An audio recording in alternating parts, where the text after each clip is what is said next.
আমার বর্তমান টাউনে এই দেখবেন 12ই রবিউল আউয়াল আসছে না আসেনি? কথা বলেন, এ কথা বলেন না কেন? সামনে 12ই রবিউল আউয়াল মাস আসছে, নবীজির জন্মদিন পালন হবে, ঈদে মিলাদুন নবী পালন হবে। আপনার পলাশীতে কি হয় জানেন? আমার বর্তমান টাউনে পালন করে কারা? মৌলবীরা নয়। কারা? মাদ্রাসা তালিব ইলমরা নয়। কারা? কোন পীর ফকির নয়। কারা করে? সাধারণ যুবকরা। ঝান্ডায় লেখা থাকে কলমা লা ইলাহা, সবাই বলুন লা ইলাহা ইল্লাল্লাহ মুহাম্মাদুর রাসূলুল্লাহ। গাড়ির ওপরে চারিদিকে ঝান্ডা, পেছনে 15 খানা বক্স, তাতে চলে হিন্দি গান, আর কিছু মাল হেঁটে যাচ্ছে, তারা করে ড্যান্স। সকালে বের হয়, সন্ধ্যাবেলায় মদ খেয়ে ঘর ঢুকে, এক ওয়াক্তের নামাজ নাই। আপনারা কি বলছেন, এটা নবীর মহব্বত না নবীর দুশ্মনী? কথা বলে না? নবীর সঙ্গে এর থেকে বড় নবীজির দুশ্মন পৃথিবীতে আর কেউ নাই। মানে এগুলো তো ঘরের দুশ্মন, এগুলো ঘরের দুশ্মন। হ্যাঁ, তুমি যদি বলো আমি ঈদে মিলাদুন নবী 12ই রবিউল আউয়াল নবীজির জন্মদিন, আমি নামাজ পড়েছি, আমি রোজা রেখেছি, আমি নবীজির জন্য কেঁদেছি, আমি আল্লাহর কাছে কেঁদেছি, আল্লাহর ইবাদতে লিপ্ত হয়েছি, আলহামদুলিল্লাহ, খুব ভালো। ইবাদত করা ভালো না ভালো নয়? কথা বলে, ভালো জিনিস, কোনো অসুবিধা নাই। তোমার এক ওয়াক্তের নামাজ নেই, আর তুমি বলছো হাম আশিকে রাসূল হ্যায়। যেমন আপনারা বলুন, হযরতে হুসেন রাদিয়াল্লাহু তাআলা আনহু, আল্লাহর নবীর জলিলুল কদর সাহাবা, হযরতে হাসান রাদিয়াল্লাহু তাআলা আনহু, হযরতে হুসেন রাদিয়াল্লাহু তাআলা আনহু। আমি যদি মিথ্যা বলি, আমি এখানে বসে আছি, গাড়িতে গিয়ে ড্রাইভারকে জিজ্ঞেস করে আসুন। এই ড্রাইভারটা আজকে নয়, 6 বছর আমার গাড়ি চালাচ্ছে, জিজ্ঞেস করে আসুন। আমি গত বছরের কথা বলছি, এই বছরের নয়, এর আগের বছরের মুহররম মাসে, মুহররমের দিন আমি মেদিনীপুর থেকে জলসা করে ফিরছি, চন্দ্রকোনা টাউন থেকে বর্ধমানে। যখনই আমি বাইপাসে ঢুকলাম, তেলিপুকুর হাই রোডের উপরে গাড়ি অ্যাক্সিডেন্ট হয়ে আগুন ধরে গেছে, জ্যাম লেগে গেছে। আমি ওকে বললাম নিচে দিয়ে টাউনের ভেতর দিয়ে বেরিয়ে গিয়ে নবাবহাটে উঠবো, চলো। আমার ঘুম ধরে গেছে, রাত জাগা আছে। তো ড্রাইভার ঢুকিয়ে দিয়েছে ভেতর দিয়ে, তো ঢুকিয়েছে করজেন গেটের ভেতর দিয়ে।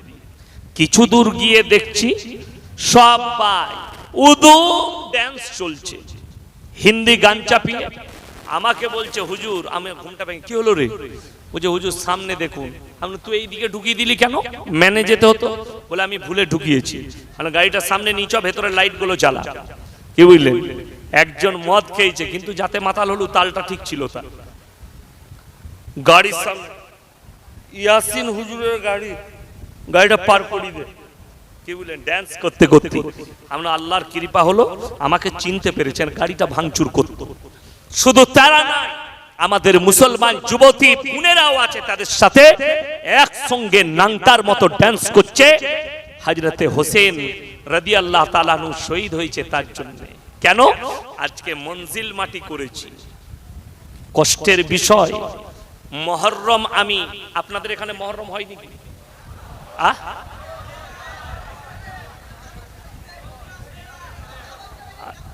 আচ্ছা আচ্ছা আচ্ছা, ঠিক আছে, ভালো জিনিস করবেন, অসুবিধা নাই। সামনে বছরে আমাকে ডাকবেন। আমার মুসলমান ভাই রাগ করবেন না, আমি আপনার মুহররম বন্ধ করতে আসিনি, আমি মুহররমে আপনার তাজিয়া ভাঙতে আসিনি। আপনি খুব করুন, কোনো অসুবিধা নাই, আমার দ্বিধাবোধ নেই, আপনি খুব পালন করুন। একটা সূক্ষ্ম জিনিস আপনাদেরকে বুঝাই, আপনাদের এখানে যদি ফুটবল খেলার টুর্নামেন্ট হয় না? হয় না? কথা বলে হয়। যারা হেরে যায় তারা নাচে না যারা জিতে তারা নাচে? কথা বলে না? তারা নাচে। একটা কথা ভাববেন, হযরতে হোসেনকে যারা শহীদ করেছে তারা নাচবে না মারা গেছে তারা দুঃখ পালন করবে? কথা বলুন, কথা বলে না? আমাদের লোক মারা গেলে আমরা দুঃখ পালন করব না ডান্স করব? আমার বুঝে আসে না। শুনেলেন, আমাদের বাপ মরে গেলে আমরা বলি কোরআন খানি করতে হবে, আমার বাপ মরে গেছে আমার বাপের লেগে মিলাদ পড়াতে হবে, আমার বাপের লেগে দোয়া করতে হবে, আমার বাপের জন্য দোয়া, আমার বাপের জন্য কোরআন খানি, আমার বাপের জন্য মিলাদ, আমার বাপের জন্য মৌলবি ডেকে মুসল্লি ডেকে দোয়া। আর হযরতে হোসেন আল্লাহর নবীর জলিলুল কদর সাহাবী, আল্লাহর নবী সাল্লাল্লাহু আলাইহি সাল্লামের নওয়াসে, কারবালার প্রান্তরে শহীদ হয়েছে, তার লেগে আন্ডারপ্যান্ট পরে লাঠি খেলে ড্যান্স করতে হবে হিন্দি গান চাপিয়ে? তোমার বিবেককে জিজ্ঞেস করো, আমি নিষেধ করতে আসিনি। তোমার বুদ্ধিকে জিজ্ঞেস করো যে পৃথিবীর যত মানুষ আছে তারা আমাদেরকে ঘৃণা করবে না কি চোখে দেখবে, এটা তোমরা নিজেরা জিজ্ঞেস করো। এইখান থেকেই শুরু করি। কোরআনে এক, অদ্বিতীয়। তাহলে বিভিন্ন সময়ে মতপার্থক্য কেন হয়? এর জন্য দায়ী কে? কোরআনে ভুল পড়া নাকি ভুল বুঝানো? কোরআন এক ও অদ্বিতীয়, তাহলে বিভিন্ন সময়ে মতপার্থক্য কেন হয়? এর জন্য দায়ী কে? কোরআন ভুল পড়া নাকি ভুল বুঝা? শুনেলেন? এরপর আমি বলে দিই। সর্বপ্রথম একটা আয়াত শুনেলেন। আমাদের মতো, আমাকে যদি ভালো ভাবেন আপনাদের ভুল হবে। আমার হৃদয়ে কি আছে আমার আল্লাহ জানেন না? জানেন না? কথা বলে। আমার আখলাক, আমার চরিত্র, আমার ভাষা, আমার ব্যবহার থেকে আপনাকে বিচার করতে হবে এ মননা কেমন। কোরআন শুনিয়ে দিই, সূরা বাকারা। ইন্নাল্লাযীনা ইয়াকতুমুনা মা আনজালাল্লাহু মিনাল কিতাব ওয়া ইয়াশতারুনা বিহি থামানান কালীলা উলাইকা মা ইয়াকুলুনা ফি বুতুনিহিম ইল্লান নার ওয়া লা ইউকাল্লিমুহুমুল্লাহু ইয়াওমাল কিয়ামাতি ওয়া লা ইউযাক্কিহিম ওয়া লাহুম আযাবুন আলীম। হে আমার বিশ্বনবী, পৃথিবীর মানুষকে বলে দাও, যারা আমার কোরআনের আয়াতকে গোপন করে নিজের পেট চালাবার জন্য, সেই সমস্ত মৌলবীরা নিজেদের পেটেতে খাবার নয়, তারা আগুন ছাড়ার কিছু ভরে না। ওই সমস্ত মৌলবীদের গিরবানটা ধরে বিনা হিসাবে কিয়ামতের দিনে জাহান্নামে দেওয়া হবে, কঠিন আযাবে মুবতালা হবে। এটা কোরআন। কোরআনটা শুনলে আপনি যার কাছ থেকে কোরআন শুনছেন, আপনাকে আগে জানতে হবে মালটা কে, মৌলবী বটে কিনা। এ যে কোরআন শোনাচ্ছে, আপনাকে বলে দিই, বাংলাদেশে এক মাল বেরিয়েছে, হারমোনিয়াম বাজিয়ে মিলাদ করছে, শুনেছেন? আনোয়ার সরকার তার নাম, বাউল বুষ্টম, এতটা চুল, কি বুঝলেন? নদিয়া ডিস্ট্রিক্টে, আমি নাম করব না জায়গার, আমার গাড়ির লুকিং গ্লাস ভেঙেছিল কারা? বাউল বুষ্টমরা। 8 থেকে 10 বছর আগে, তখন এই মোবাইল ছিল না, নাহলে আপনারা দেখতে পেতেন। তখন মোবাইলের যুগ, এত ভাইরাল ছিল না, এত ইউটিউবার ছিল না, নাহলে দেখতে পেতেন। আমার গাড়ি ভাঙচুর করেছিল বাউল বুষ্টমরা নদিয়া ডিস্ট্রিক্টে, কোথায় বলবো না। কেন? খালি বাউল বুষ্টম গান বাজনার জন্য বলার কারণে। এরা মুসলমান সব বাউল বুষ্টম গুলো। শুধু তাই নয়, কোরআনটাকে আপনি নিজের, আচ্ছা আপনারা বলুন, আপনারা বাজারে গেলে, যিনি প্রশ্ন করেছেন তিনাকেও বলবো, আপনি বাজারে গেলে পচা টমেটোর আপনারা নেন না ভালো টমেটো নেন? কথা বলেন। ভালো কি করে বুঝলেন ভালো? আপনার দিমাগ বলছে এই টমেটোটা ভালো, পচাটা আমি লুবো না। তো তোমার দিমাগের দ্বারা যদি টমেটোর বিচার করতে পারো, একটা মৌলবি তোমাকে গল্প শোনাচ্ছে, একটা মৌলবি তোমাকে বদদিনীতে নিয়ে যাচ্ছে, যে মৌলবি বলছে গাঁজা খাওয়া জায়েজ আছে, যে মৌলবি কোরআনের তাফসীর করে বলছে, শুনেলেন? আপনি যদি কোরআনের মানে পড়তে যান, কোরআনে একটা আয়াত আছে, মদ খেলে ক্ষতি বেশি লাভ কম। কোরআনে আছে এটা, কোরআনে আছে মদ খেলে ক্ষতি বেশি লাভ কম। এরপর যদি আপনি বাড়িতে এই আনোয়ার সরকারের মতো যদি হারামখোর হয়, ওই রকম মাল হয়, ওরে বাবরে, শালা মৌলবীরা তাইলে ভালো করে বলেনি তো, শালা কোরআনটা আমাদেরকে ভালো করে বুঝায়, এই তো কোরআনে আছে মদ খেলে ক্ষতি বেশি লাভ কম। এরপরে আপনাকে আলেমের শরণাপন্ন হতে হবে। কেন? শুনেলেন আয়াতটা।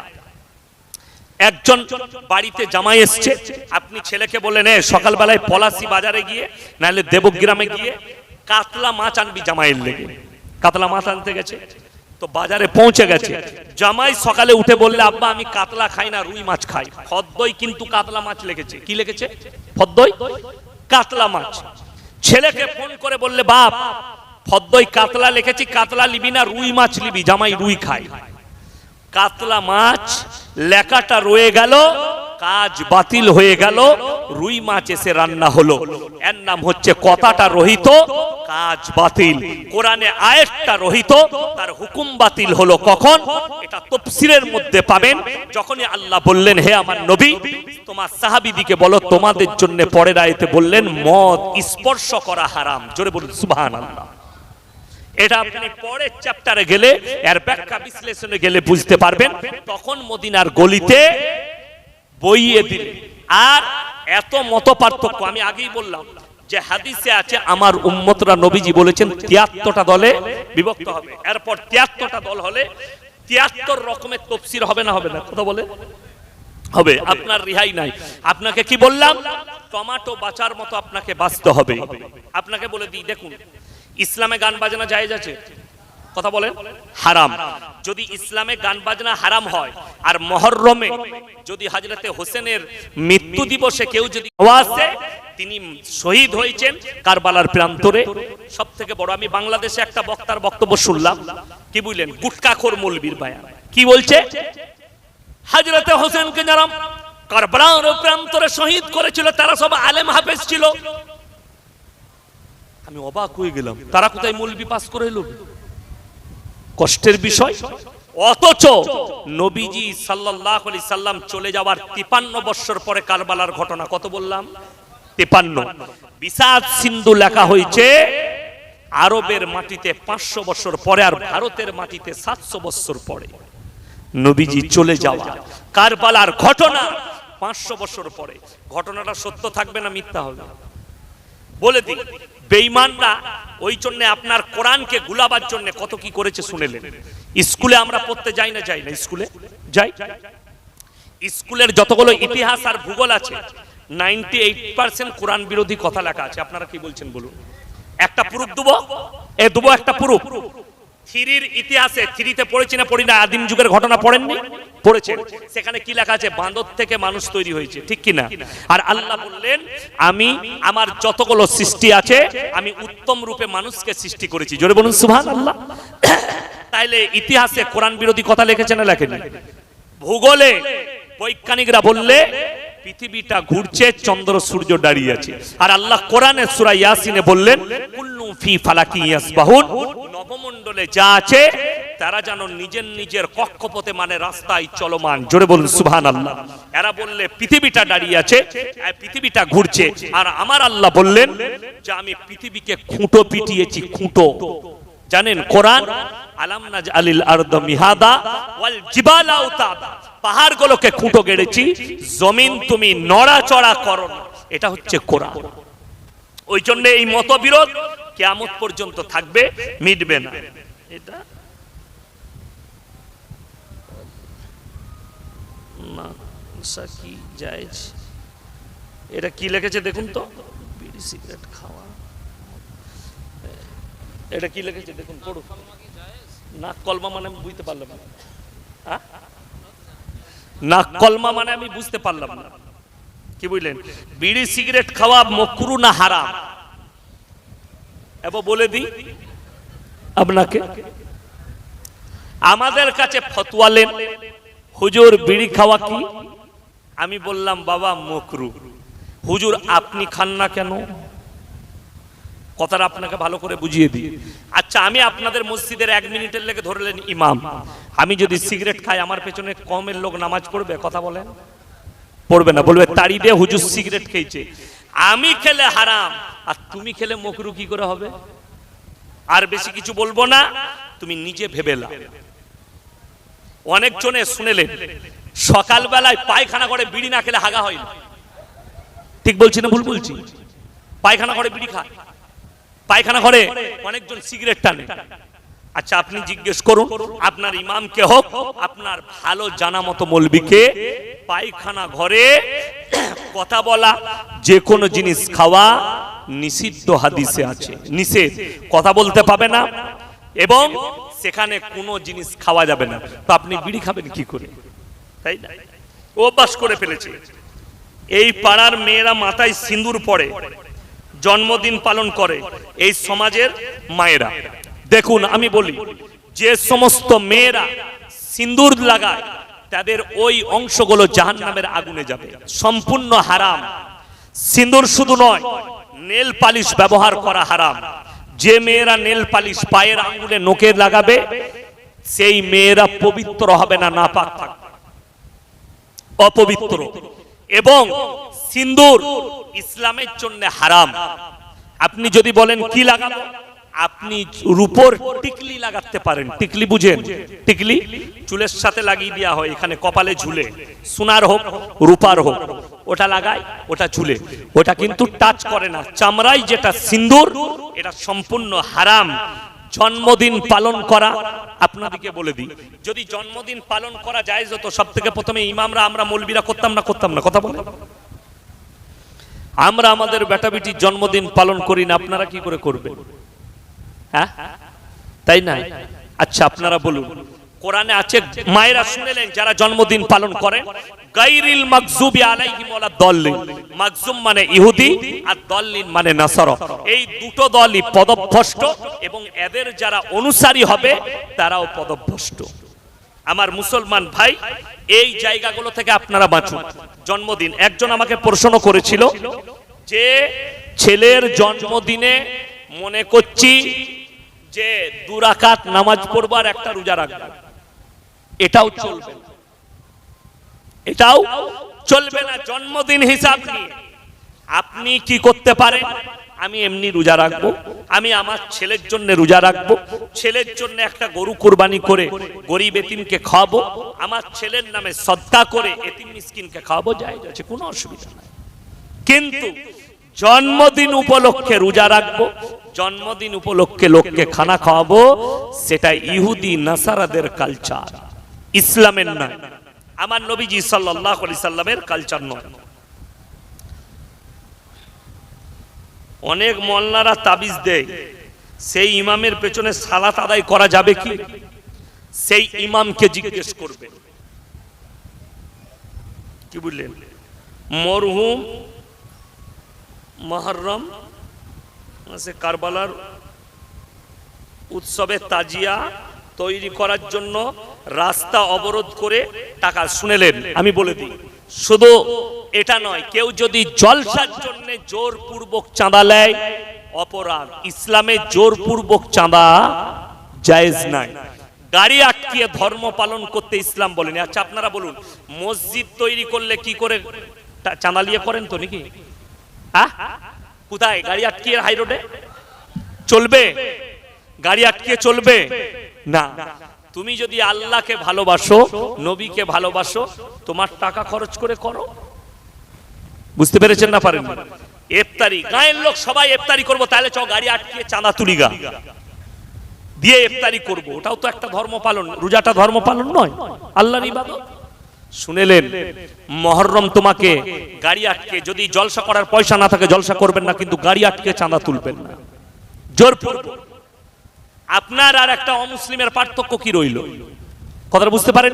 আপনারা বলুন, আমাদের ওয়াকফ করা জায়গা ছাড়া যে কোনো জায়গায় মসজিদ তৈরি করা যাবে? লোকের কথা বলে না, যাবে না। যাত্রার জায়গা দখল করে মসজিদ হবে না, নামাজও হবে না। যদি জোরপূর্বক কারোর জায়গা নিয়ে মসজিদ করেন, সেই মসজিদে নামাজ হবে না। খুশি করে দান করতে হবে, খুশি করে দিতে হবে, তবে নামাজ হবে। একদম কোন রকমের এইভাবে জোরপূর্বক চাঁদা নিয়ে করা যাবে না। এটা বুক চাবড়ানো হয় বলার দিন, এখানে দরগা পুজো হয়, আর দাও না, দরগা পুজো করা হয়, ঘোড়া সিন্নি দেওয়া হয়, এখানে খাও, খুব খাও, অসুবিধা নাই। মৃত্যু বাড়িতে খাবারের ব্যবস্থা করা যাবে কি? শুনেলেন? এটা আল্লাহর নবী সাল্লাল্লাহু আলাইহি সাল্লামের হাদিস, যে বাড়িতে লোক মারা যাবে, পড়োশীদের হক 3 দিন তার বাড়িতে চুলা জ্বলতে দেওয়া না। এটা হাদিস। কাদের? গ্রামের যারা প্রতিবেশী থাকবে।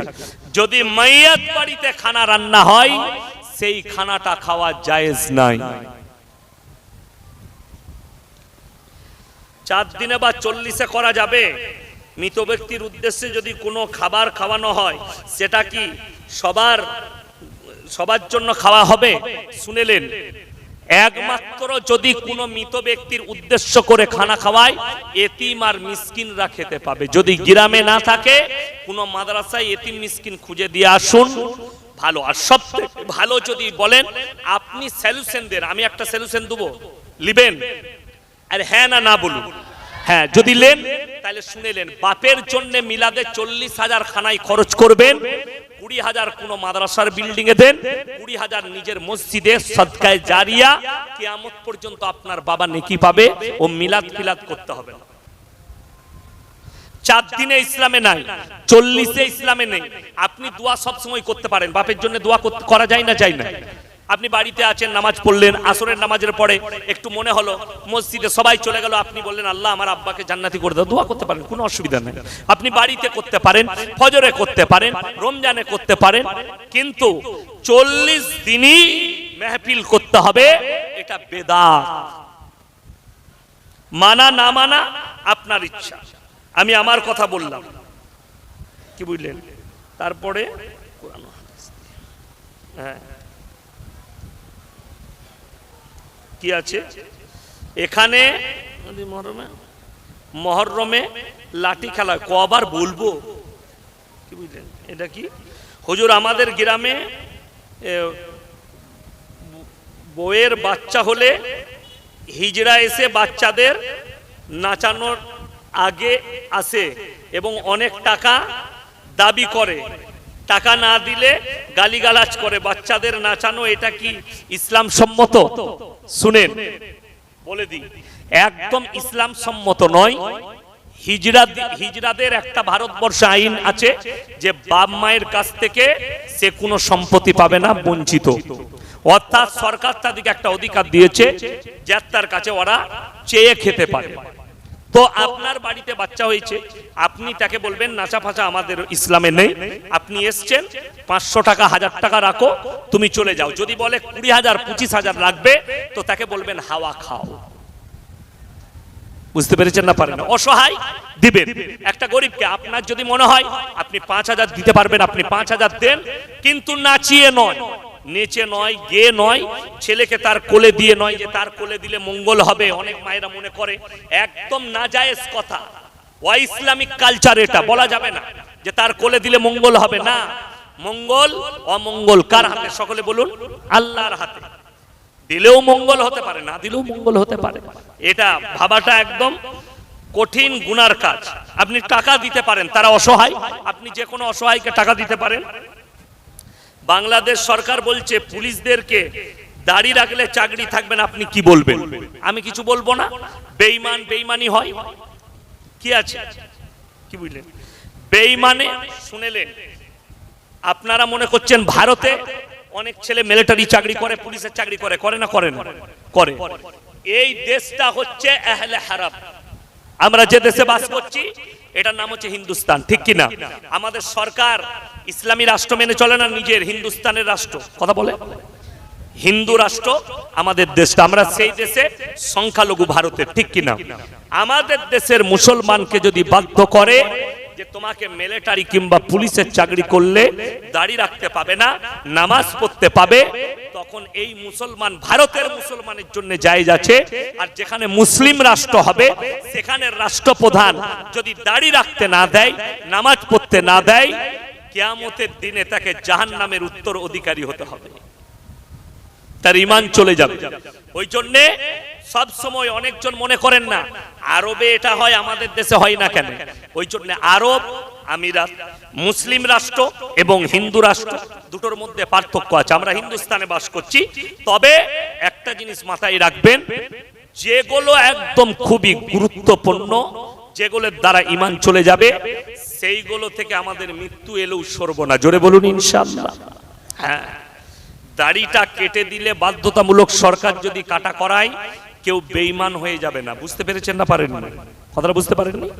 তা বলে কাল থেকে এটা মনে করেন হুজুর বলে গেছে দাড়ি কাটা চলবে, সালা কেটে দাও না, আমি ফেরে পড়ব। আমি কি বলছি ভালো করে বুঝবেন। সরকার যদি বাধ্য করে, সরকার যদি, যেমন 3 বছর 4 বছর আগেকার খবর, একটা ছেলেকে মানে পুলিশ অফিসার উত্তরপ্রদেশে যোগী আদিত্যনাথ সরকার দাড়ি কাটতে বাধ্য করেছিল। ছেলেটা দাড়ি চেঁচে দিয়েছে, তারপরে ডিউটি জয়েন করেছে, তাকে সাসপেন্ড করা হয়েছিল। তো তার জন্য ওটা জায়েজ আছে। কেন? সরকার, সে আল্লাহর কাছে, আমরা হিন্দুস্তানে বাস করছি, কোনো অসুবিধা নেই, আপনি করতে পারেন। আজকে ওই জন্য আমি প্রত্যেকটা মুসলমান ভাইকে বলবো, আপনি কোনো কাজ করলে আলেমের শরণাপন্ন হবেন, আপনার ভালো জানা মতো আলেমের কাছে। জোরে বলুন ইনশাআল্লাহ। আমাকে আপনার পছন্দ মতো একটা মৌলবীর সঙ্গে যোগাযোগ করবেন। আমি এই কাজটা করছি, এটা ইসলাম সম্মত না ইসলামের বাইরে, আপনি চিন্তা ভাবনা করবেন, তাদের সঙ্গে দেখা সাক্ষাৎ করবেন, মুলাকাত করবেন। আমি আমার ছেলের বিয়ে দিচ্ছি, সুন্নত মোতাবিক কিভাবে হবে একটু বলে দেন। আমার মেয়ের বিয়ে দিচ্ছি, সুন্নত মোতাবিক কিভাবে হবে একটু বলে দেন। আপনি যোগাযোগ করবেন। লাস্ট কথা আপনাদেরকে বলে দিই, দুটো কথা। এক নম্বর হচ্ছে, আমরা যে ভারতবর্ষে বাস করছি, হিন্দুস্তানের মাটিতে, এখন বেঈমান কাফের আপনার চারিদিকে জাল বিছাচ্ছে, আপনি জালকে বাঁচান। যেমন আপনাদেরকে বলে দিই, এখন প্রত্যেকটা মা বাবা তারা চিন্তায় পড়ে গেছে। তারা চিন্তায় পড়ে গেছে। কিসের চিন্তা জানেন? যে আমার ছেলেকে কলেজে পড়াবো, ইউনিভার্সিটিতে পড়াবো। আপনারা দেখতে পেয়েছেন, পানিটা দেন তো, যাদবপুর বিশ্ববিদ্যালয়ে র্যাঙ্কিং হয়ে একটা ছেলে মারা গেছে। মারা গেছে না যায়নি? অনেকের ছেলে পড়ে, বিসমিল্লাহ, আলহামদুলিল্লাহ। সেই ছেলেটা মারা গেছে। আমাদের মতো মৌলবীদিকে অনেকজন মাদ্রাসা ছাপ বলে, মাদ্রাসা ছাপ। আমি ইউটিউবে দেখছিলাম, মোবাইলে,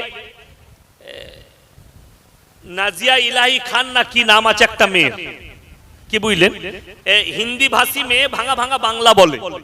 ও আমি দেখলাম, মনে হয় মোদিজিরই কোনো পালা হুয়া কুত্তি হবে। তো দেখছি কি বলছে জানেন? बोले अरे हम मुसलमान हैं, ये इस्लाम के बारे में हम जानते हैं, ये लोग 12-12 साल के बच्ची को निकाह करते हैं और उससे बलात्कार करते हैं। जोरे बोलो नाउजुबिल्लाह।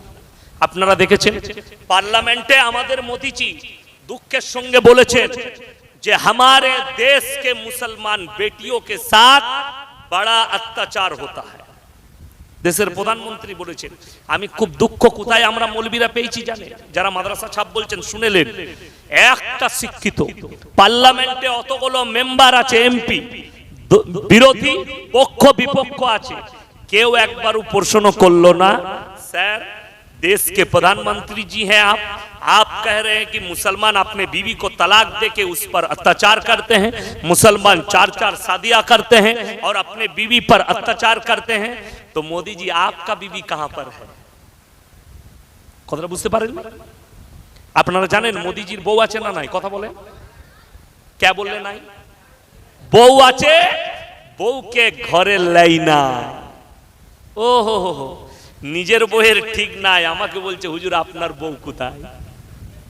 কষ্টটা ওই জায়গাতে।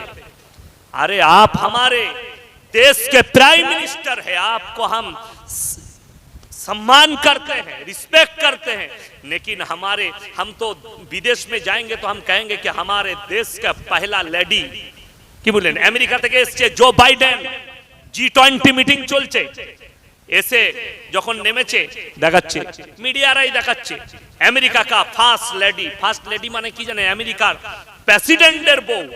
আমরা যদি বিদেশে যাই, আরবের লোক যদি জিজ্ঞেস করে ভারতে মোদিজির স্ত্রীর নাম কি, আমি তো খুঁজেই পাবো না, বউটাও তো চিনি না কোনোদিন। আচ্ছা আপনারা এখানে আছেন, 4টা বউ কার কার আছে? হাত তুলেন তো। একটা নিয়ে ঝামেলা শেষ না, 4টা, ঠিক কি না? এই দেখবেন আমার দাদুরা বলতে হবে, তোরা জানি না দিল্লি কা লাড্ডু जो खाएगा वो भी पछताएगा, जो ना खाएगा वो भी पछताएगा। বিয়ের পরেই যখন বউ বলবে না, একটা সোনা আনবে তো, একটা শাড়ি আনবে তো, তখনই মনে মনে করবেন, দাস বিয়েটা কি করতে করলুম রে। একটা বউলি ঝামেলা শেষ নাই, আর 4টা বউ। আসামের মুখ্যমন্ত্রী হিমন্ত বিশ্ব শর্মাজি তিনি বলেছেন মুসলমান